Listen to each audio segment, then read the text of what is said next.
la guerre en Ukraine. Ça fait des semaines que ça se trame, que le monde entier voit des dizaines de milliers de soldats s'entasser à la frontière.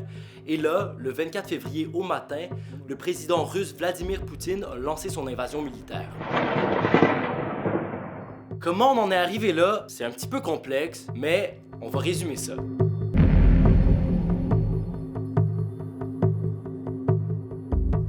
Ok, on revient à la base. L'Ukraine, c'était une république de l'URSS ou l'Union soviétique, la puissance communiste de l'Europe de l'Est. Elle en a fait partie jusqu'en 1991. Cette année-là, il y a eu un référendum et c'est l'indépendance qui l'a emporté à plus de 90%. Cette victoire écrasante du oui a joué un grand rôle dans la chute de l'URSS et la fin de la guerre froide. Maintenant, faut parler de l'OTAN. L'OTAN, c'est l'organisation du traité de l'Atlantique Nord. C'est une alliance militaire défensive créée après la Seconde Guerre mondiale entre les États-Unis, le Canada et l'Europe occidentale afin de maintenir la paix. C'était en quelque sorte le contrepoids de l'Union soviétique. Depuis la chute de l'URSS, l'OTAN n'a pas cessé de grossir et de se rapprocher des frontières de la Russie. Elle est passée de 16 pays membres en 1991 à 30 aujourd'hui. Mais on voit ici que l'Ukraine n'en fait pas partie, malgré sa volonté d'y adhérer. Ce qui a un peu fait de l'Ukraine un état tampon pris au cœur des tensions entre l'OTAN et la Russie. Même à l'intérieur de l'Ukraine, c'est divisé. Pour des raisons historiques, on est plus pro-Occident à l'ouest, alors qu'on est plus pro-russe à l'est. En 2014, ces divisions ont même mené à la destitution et à l'exil du président pro-russe Viktor Yanukovych.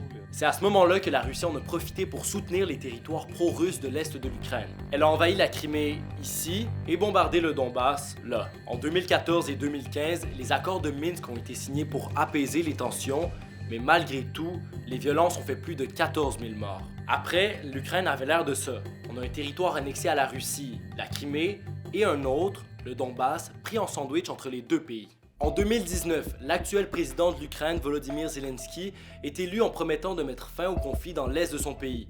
Il est pro-Occident et veut vite faire partie de l'OTAN, et ça, c'est loin de faire l'affaire de son voisin. Des deux côtés, on se sent encerclé.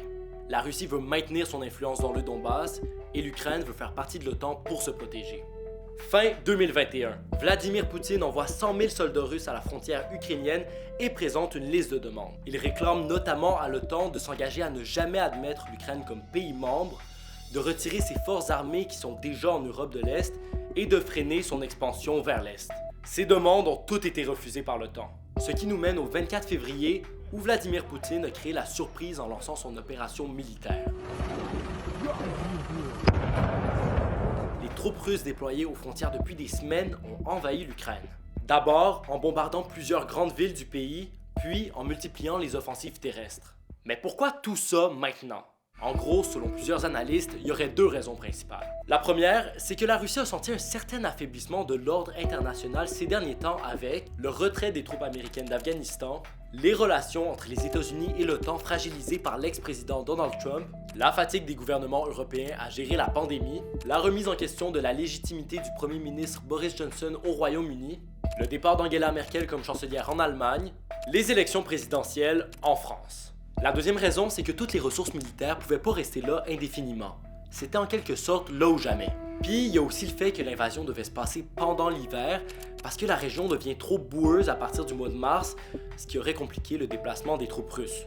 Plusieurs experts disent que Poutine peut perdre gros économiquement, donc pourquoi risquer autant? Ce serait pour étendre la puissance de la Russie, maintenir l'OTAN loin de ses frontières et consolider son héritage historique. Pour ne rien manquer du conflit en Ukraine, suis-nous sur Instagram et sur TikTok.